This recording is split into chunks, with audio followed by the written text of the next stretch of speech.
The air was thick with fear. Villagers whispered behind closed doors, eyes darting to every shadow, every stranger who passed their door. A single accusation of heresy could unravel a life, a family, even an entire community. This was the reality of the Spanish Inquisition, a machinery of terror cloaked in divine authority, designed not merely to punish sin, but to consolidate power, control, and wealth. Christianity, in its earliest days, had been a persecuted faith. Jesus of Nazareth had been publicly humiliated, beaten, and crucified for challenging the religious and political authorities of his time. His followers, believing fervently in his resurrection, spread his teachings quietly, hiding in the shadows of the Roman Empire, enduring persecution for their faith. Ironically, centuries later, Christianity itself would become the instrument of persecution. By the late medieval period, the Church had ascended to unchallenged influence across Europe. Yet this ascent brought internal fractures. Many Christians questioned the excesses and abuses of the Vatican, while others sought to worship in their own ways, threatening the central authority of the Church. In response, the Inquisition was launched. Publicly, it was framed as a spiritual mission, to guide sinners back to the true path, to protect the faithful from heresy. In reality, it was a tool of domination. Inquisitors, priests specially trained in detecting heresy, entered towns with a sense of purpose, as chilling as it was absolute. Their first act was always public, an announcement that the Inquisition had arrived, accompanied by an opportunity for self-confession. Those who admitted their sins were subjected to punishment, sometimes brutal, sometimes fatal, but designed as penance rather than immediate execution. Pilgrimages, floggings, and public humiliation were considered sufficient for some. Yet even these lighter penalties could leave lifelong scars. Whips studded with metal beads, the infamous cat of nine tails, and other instruments tore flesh, and sometimes claimed lives, leaving survivors permanently marked in body and soul. Those who refused to confess faced a more insidious horror. The Inquisitor would summon witnesses and encourage neighbors to accuse one another, fostering an atmosphere of distrust and suspicion. Scant proof was needed to condemn a person. Old grudges, envy, and greed could all be settled under the guise of religious duty. A neighbor's envy of a fertile plot of land, or a husband's jealousy over a beautiful wife, could become a death sentence. In such an environment, justice became a distant memory, replaced by fear and manipulation. The Inquisition was also a tool of social and religious cleansing. Jews, Muslims, pagans, and anyone deviating from Catholic orthodoxy were prime targets. Homosexuals were prosecuted under sodomy laws. Women accused of blasphemy or witchcraft faced unspeakable torment. In Aragon, for example, almost 1,000 trials for sodomy ended in torture and death. Corruption was rife. Diego Rodríguez Lucero, known as the Bringer of Darkness, exploited his position to pursue personal gain. He condemned innocent men to death to seize their wives or property. His cruelty was legendary. Hundreds perished under his orders, and even when he was arrested by higher ecclesiastical authority, he was soon released, dying peacefully, while those he had tormented had long since perished. Central to the Inquisition's horror was the obsession with confessions. Whether true or false, the accused were compelled to speak. Torture was not merely incidental, it was an institution. Strappado, one of the most feared methods, involved binding the hands behind the back and hoisting the victim by a pulley. The arms were wrenched from their sockets, often with added weights tied to the feet, to intensify the agony. The rack, another common tool, slowly dislocated limbs as the rollers were turned, sometimes tearing them from the body entirely. Pope Alexander IV's decree in 1256 legalized the use of nearly unlimited methods of torture, absolving inquisitors of responsibility for the cruelty they inflicted. The inventiveness of torment knew few limits. The boot-crushed feet and lower legs, the thumbscrew shattered fingers. For women, the breast ripper and other implements inflicted excruciating pain while mutilating the body. Devices like the Judas chair forced victims onto spiked pyramids, permanently disfiguring them and rendering childbirth nearly impossible. The heretic's fork trapped the head in a fixed position, preventing movement or speech, often for days. And perhaps the most notorious, the Iron Maiden, enclosed the victim within a sarcophagus-like coffin filled with spikes, designed to prolong suffering while sparing vital organs, ensuring the victim's slow, agonizing death. Every act of torture was carefully calibrated to break the spirit, to instill fear, and to ensure the accused would either confess or die in submission. These horrors were not abstract punishments. They were public spectacles, warnings carved into the collective psyche of entire regions. Inquisitors were empowered to turn justice into spectacle, piety into terror, and faith into a tool of absolute control. By the time the Inquisition had reached its zenith, Spain had become a land where suspicion lurked behind every door, where cruelty masqueraded as divine judgment, and where power often overshadowed morality. The machinery of the Inquisition was precise, remorseless, and horrifyingly effective. Those who suffered were not merely casualties of a flawed judicial system. They were instruments in a grand theater of domination designed to terrify, humiliate, and ultimately subjugate.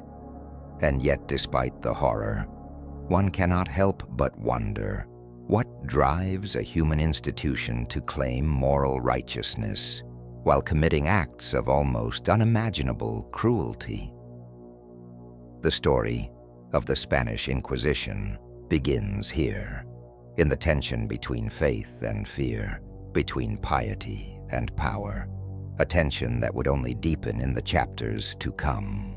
The silence of the dungeon was absolute, broken only by the scraping of chains and the muted groans of those trapped within. The air reeked of sweat, blood, and burning wood, a constant reminder that in the hands of the Inquisition, faith had become indistinguishable from fear. Every instrument, every device, had been designed not merely to punish, but to instill terror, to break both body and spirit, and to ensure obedience through unimaginable pain. The strappado was among the Inquisition's most dreaded tools. Victims would have their hands tied behind their back and be hoisted into the air with ropes and pulleys. Suspended high above the cold stone floor, their bodies jerked violently as they were dropped and caught repeatedly. The shoulders often dislocated under the strain, the pain radiating down the arms and torso. Sometimes, heavy weights were tied to the ankles, intensifying the agony. The sound of bones tearing, of joints snapping, echoed through the chambers, leaving witnesses paralyzed with terror. The rack, a wooden frame with rollers at either end, stretched the human body to its limits. Arms and legs were bound and gradually pulled apart, joints dislocating with sickening cracks. Some victims were stretched until limbs tore from the sockets, the screams reverberating through the dungeon as spectators watched in morbid fascination.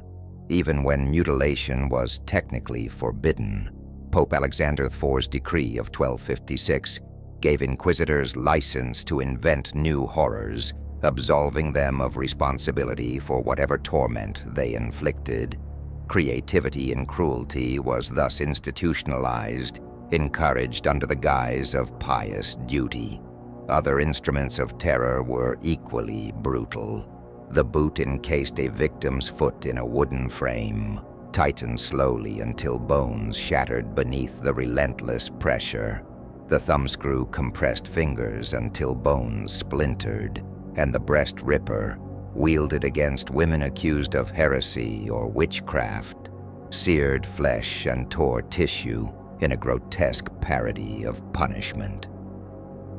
These devices were designed not merely to extract confessions, but to leave indelible marks, scars visible to all, a warning to anyone who might stray from the church's narrow path. The Judas chair, a pyramid-shaped contraption, forced victims into positions that dislocated hips and pelvis, while driving spikes into sensitive flesh. Women subjected to it often endured permanent damage, making childbearing impossible. The heretic's fork, clamped around the neck with prongs digging into the chin and chest, immobilized the head while inflicting constant pain. Speaking, swallowing, or even breathing became exercises in torment. Prisoners were left in this device for days, sometimes until confession or until death. Perhaps the most infamous instrument was the Iron Maiden, this sarcophagus-like device, shaped roughly like a human figure, was lined with spikes or long nails designed to pierce flesh without hitting vital organs, ensuring slow, agonizing death. Victims were shoved inside, the door slammed shut, and every movement drove spikes deeper. Some inquisitors would open and close the Iron Maiden repeatedly, exacerbating the injuries.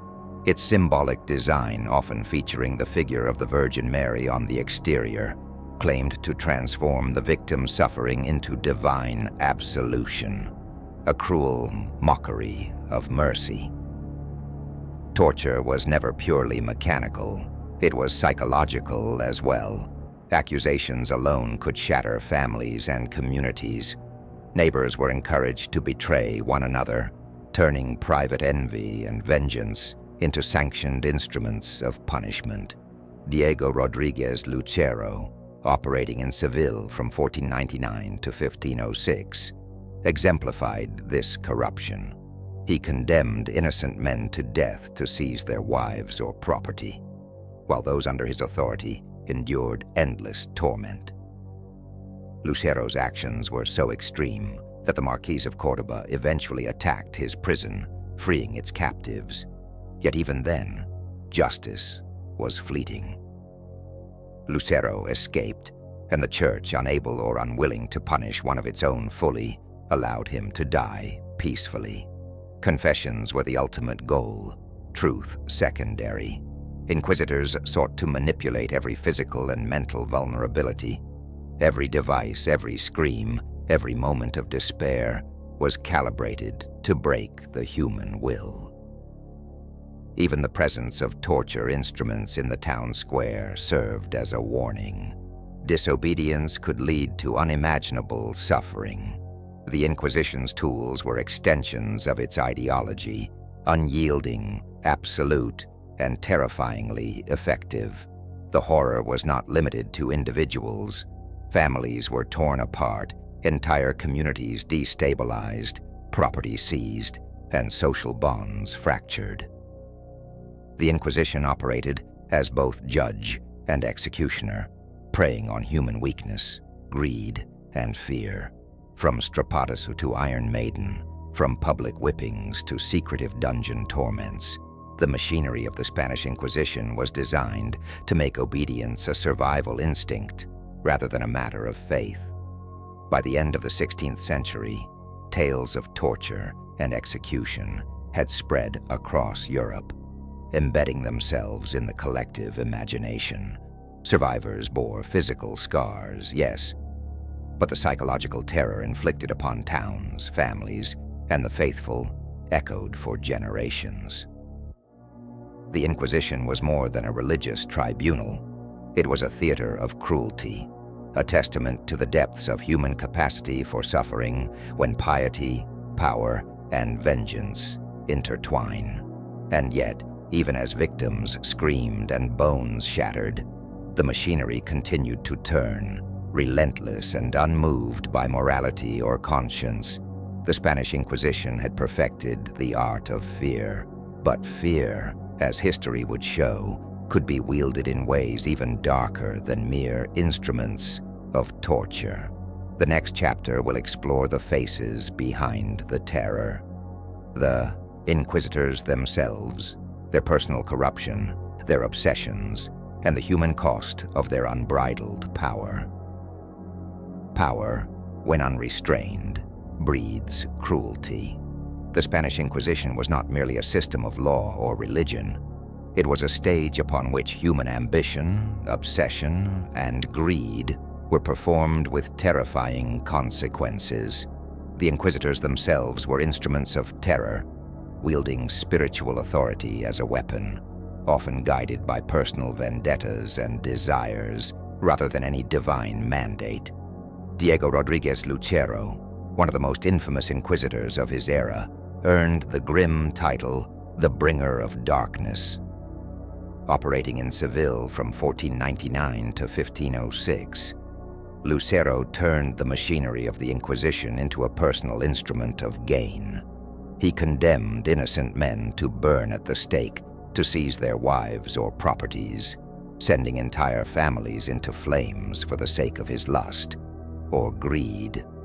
A man named Julian Trigueros perished under Lucero's orders so that the Inquisitor could claim Trigueros's wife for himself. Later, when he desired a mistress, Lucero sent her husband and parents to die, clearing his path to possess her. In 1 year alone, 1506, he handed out 100 death sentences. His crimes were so notorious that the Marquis of Cordoba eventually marched an army to free those imprisoned in Lucero's dungeons. But even that could not ensure justice. Lucero escaped, and although Rome's Grand Inquisitor ordered his arrest, the Church quickly released him.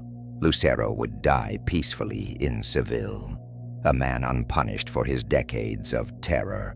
Lucero's corruption was extreme, but he was far from alone.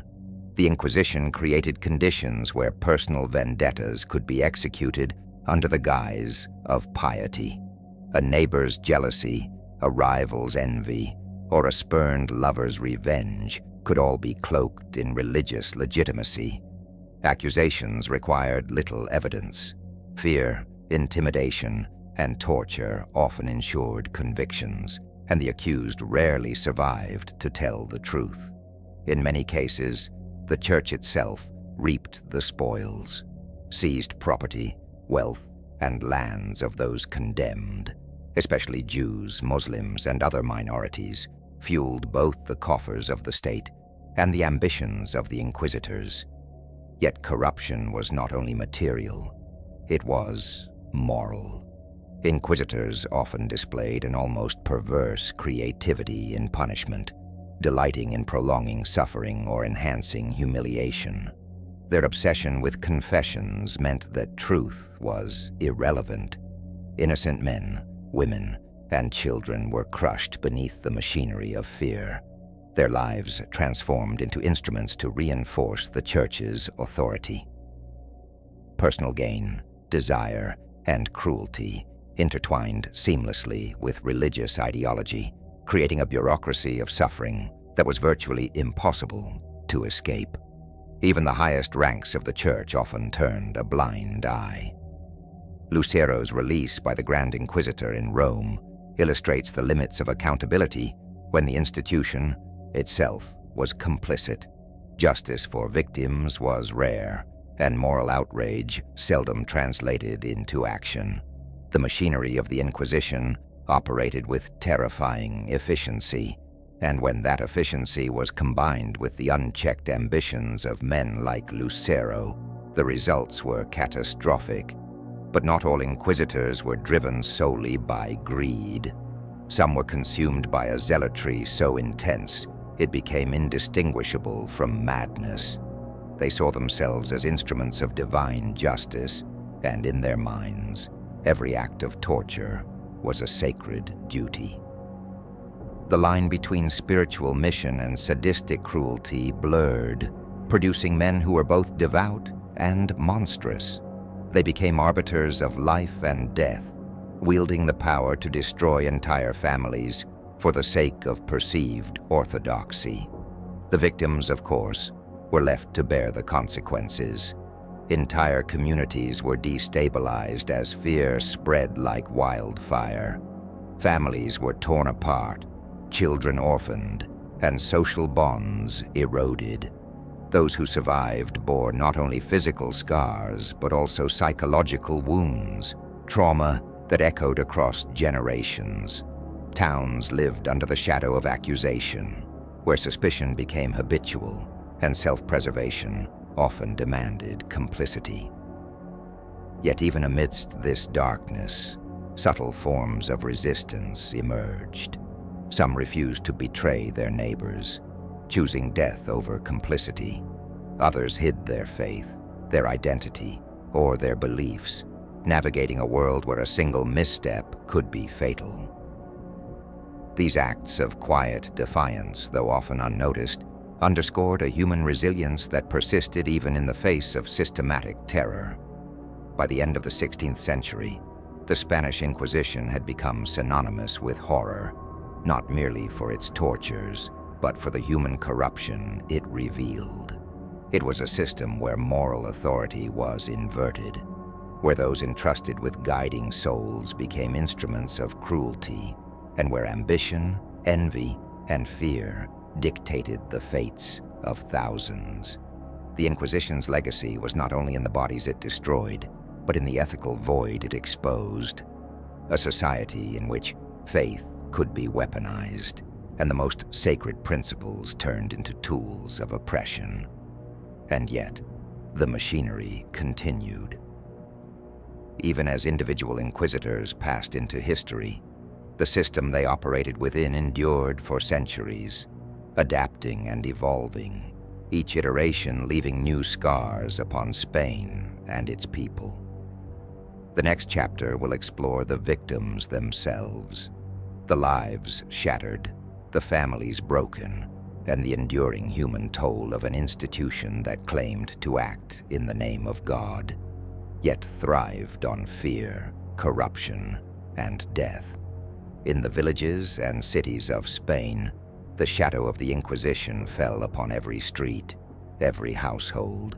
Fear was woven into the very fabric of daily life. Families whispered behind closed doors, neighbors avoided eye contact, and children learned to measure every word, every gesture, against the unyielding gaze of an unseen authority.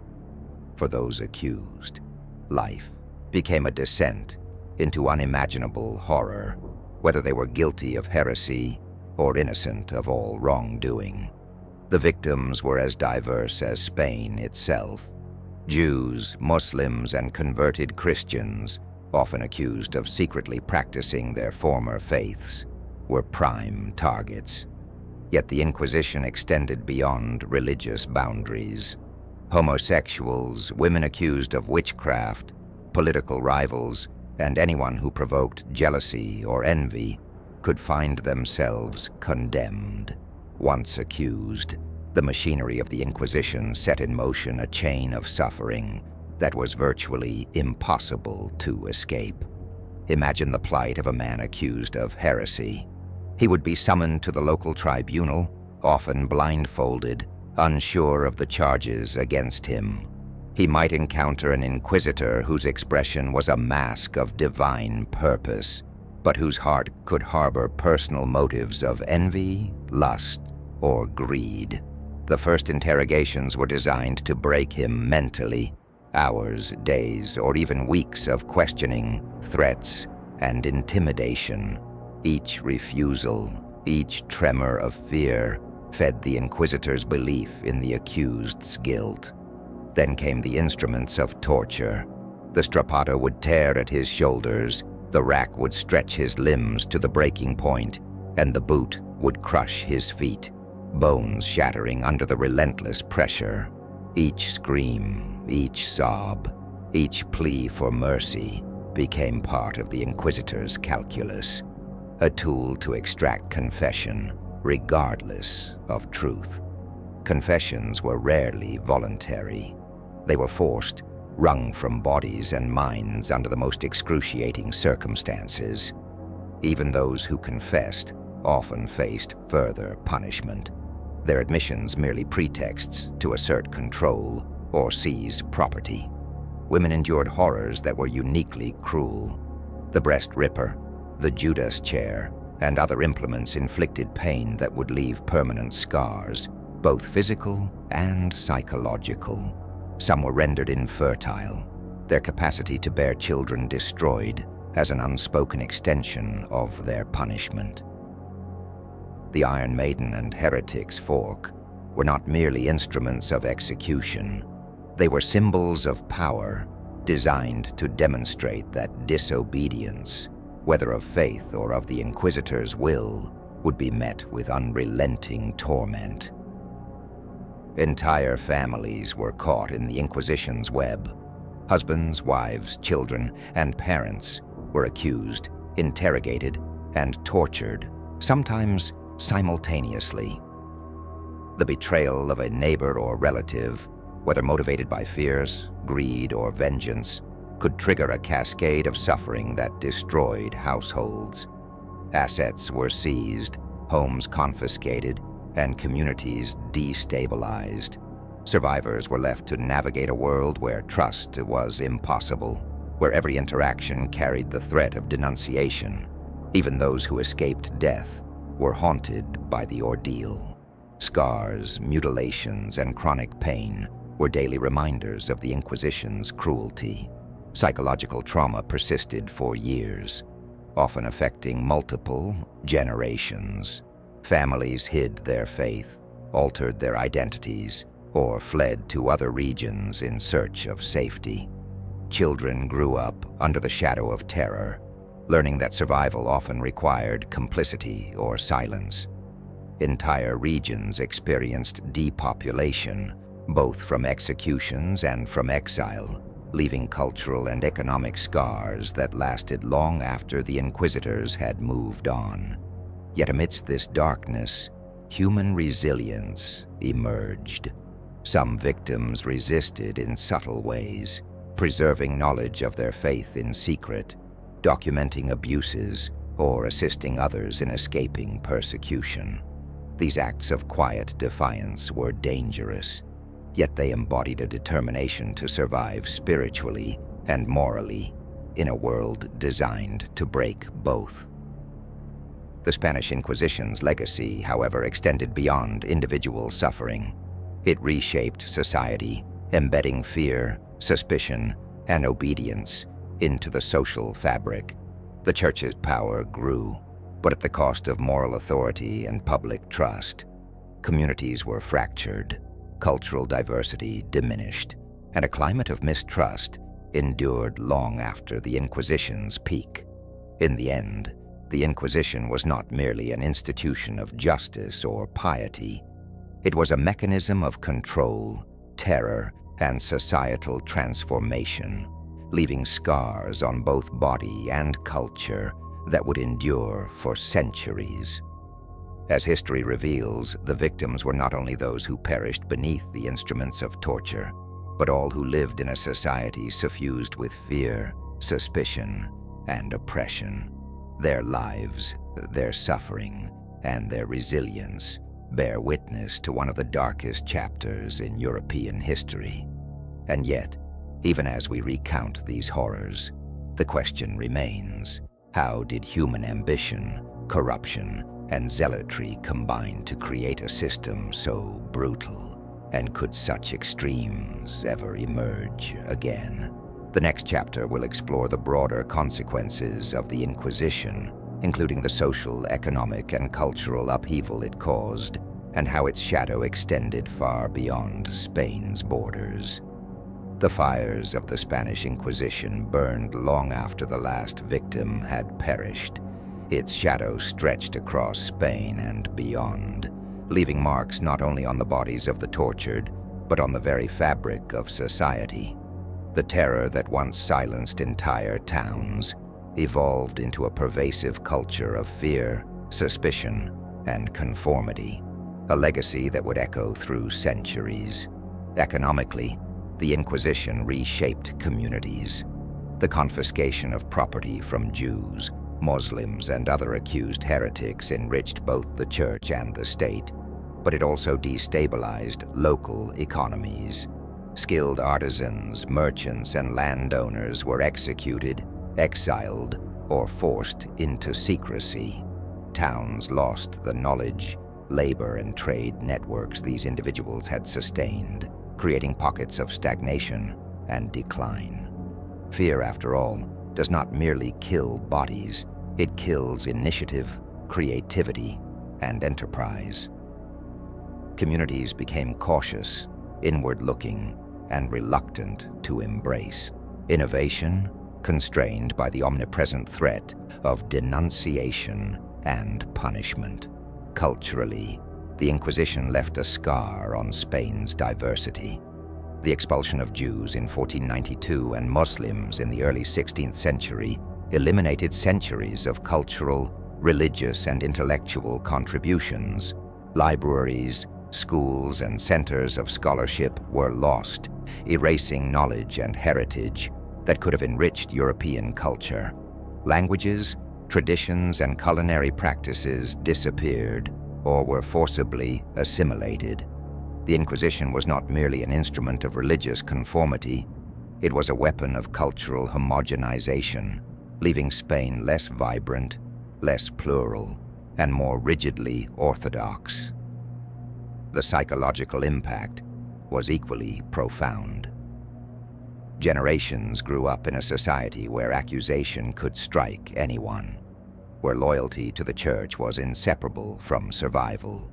Families internalized fear, teaching children to measure their words and actions, to avoid controversy, and to distrust neighbors. This climate of fear suppressed dissent and inquiry, discouraging questioning and critical thought. Knowledge itself became dangerous when it could be construed as heretical. In this way, the Inquisition exerted control not only over bodies, but over minds and hearts. Religiously, the Inquisition cemented a dark paradox. It was ostensibly intended to protect the faithful, yet it undermined the very spiritual authority it claimed to defend. People no longer feared divine judgment alone. They feared men who wielded God's name as a weapon. Faith, which should have inspired hope and moral guidance, became entangled with terror, cruelty, and corruption. This historical legacy contributed to widespread mistrust of organized religion, a sentiment that persists in Europe and beyond to this day. The Inquisition also left a profound moral question: how could devotion to faith coexist with acts of unimaginable cruelty? For centuries, European society grappled with this contradiction. The Inquisitors had justified murder, torture, and theft under the guise of protecting souls. Yet history remembers them not as protectors, but as oppressors. This moral inversion, the elevation of brutality as piety, remains one of the most haunting aspects of the Inquisition's legacy. Even outside Spain, the Inquisition influenced politics, law, and religious practice. Its methods of surveillance, interrogation, and public spectacle of punishment became templates for authoritarian control in other nations. Fear of persecution stifled dissent across Europe, shaping governance, intellectual life, and social norms. The Inquisition became both a cautionary tale and a model, demonstrating the terrifying efficiency of combining religious zeal with institutional power. Yet, in the darkest shadows, human resilience persisted. Stories of survival, resistance, and covert preservation of faith endured. Some fled to other countries, carrying with them knowledge, traditions, and tales of the horrors they escaped. Others documented atrocities, ensuring that future generations would know the truth. The victims, though silenced in death, left a legacy in memory, caution, and moral witness, a reminder of the consequences when power goes unchecked and ideology becomes cruelty. The Spanish Inquisition's legacy is not merely historical. It is moral, psychological, and cultural. Its horrors shaped Europe, distorted faith, and left scars that outlasted centuries of repression. The echoes of fear it created serve as a warning. When authority wields ideology without accountability, when ambition and zeal replace justice and compassion, humanity pays a price, measured not only in lives lost, but in the culture, trust, and morality that are destroyed along the way. As the flames of the Inquisition finally died, Europe was left with more than charred bodies and confiscated wealth. It was left with a lesson etched in memory: power, when cloaked in righteousness but divorced from conscience, can become one of the most formidable and destructive forces in human history. The final chapter will reflect on the moral and philosophical questions posed by the Inquisition and what its history teaches us about faith, power, and human nature. The fires have long since burned out, yet their smoke lingers, invisible but suffocating. The Spanish Inquisition is more than a historical event. It is a lens through which we can examine the fragility of morality, the dangers of unbridled power, and the human capacity for cruelty in the name of faith. Its legacy forces us to confront questions that remain as relevant today as they were 5 centuries ago. How do institutions wield authority? How does ideology become justification for atrocity? And what lessons can humanity learn from such horrors? At its core, the Inquisition reveals a terrifying convergence of ambition, zealotry, and fear. Inquisitors were ordinary men elevated by extraordinary authority, armed with divine justification and practically limitless power. Some were motivated by greed, others by lust, some by pure ideological fanaticism.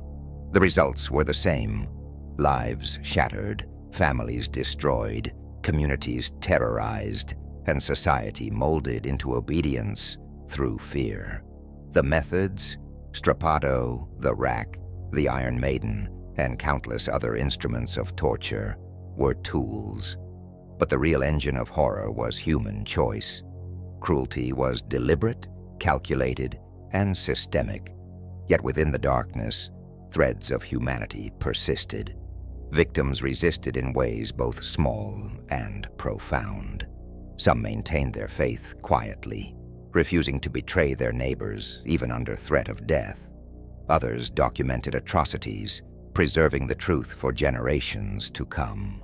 In these acts of courage, defiance, and endurance, we find a reminder that even in the most oppressive systems, the human spirit can survive, sometimes even flourish, in the shadows. The Inquisition also underscores the complex relationship between religion and power. Ideals that once inspired compassion, hope, and moral guidance were transformed into instruments of control, fear, and violence. The paradox is stark. Those entrusted with shepherding souls became executioners of bodies. Spiritual authority was weaponized, faith manipulated, and morality subordinated to ambition. The moral inversion is chilling, a cautionary tale of what can occur when ideology outweighs conscience. The consequences were not merely personal, but cultural and societal. Spain lost a portion of its intellectual, religious, and cultural diversity. Communities were fractured, traditions extinguished, and generations were raised in the shadow of fear. Economies stagnated as productive members of society were executed or exiled. Psychologically, the Inquisition instilled a culture of suspicion and conformity, where self-preservation often demanded betrayal and trust became a dangerous commodity. Yet the enduring lesson is not solely despair. History preserves the stories of those who survived, those who resisted, and those who bore witness. Their experiences remind us that even under systems designed to suppress humanity, moral courage can persist. Their lives serve as testament to resilience, empathy, and the enduring value of conscience in the face of cruelty. In reflecting on the Spanish Inquisition, one cannot help but examine modern parallels. Extreme ideology, institutionalized cruelty, and zealotry still exist in various forms across the world. When belief is twisted into justification for punishment, when authority is unchecked, when fear replaces dialogue, history teaches that ordinary people can perpetrate extraordinary horrors. The Inquisition is both a mirror and a warning. The potential for darkness exists whenever power eclipses accountability and morality. And yet there's hope in understanding. By studying these events with honesty and rigor, humanity gains the tools to recognize, challenge, and prevent similar abuses. Awareness is a safeguard against repetition. Remembering the victims honors their suffering and ensures that their experiences shape our collective moral compass. Knowledge becomes the weapon against complacency, fear, and cruelty. As we close the chapter on the Spanish Inquisition, we confront a profound moral reflection. How far are we willing to allow ideology, fear, or ambition to dictate actions in the name of righteousness? How often do societies, governments, or individuals replicate the mechanisms of power that once enabled atrocities? And most importantly, what will we do to prevent the machinery of terror from rising again? The Inquisition was a period defined by horror, yet it also serves as a testament to human endurance, to courage amidst fear, and to the necessity of vigilance. Its history challenges us to confront our own potential for cruelty and to cultivate empathy, justice, and moral clarity. Though centuries have passed, its lessons remain vivid, urging remembrance, reflection, and action. In the end, the Spanish Inquisition is not merely a story of torture and death. It is a story of humanity at its most vulnerable and, paradoxically, at its most resilient.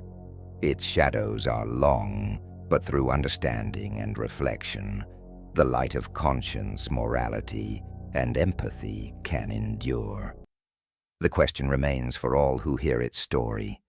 When faced with fear, power, and ideology, which path will we choose?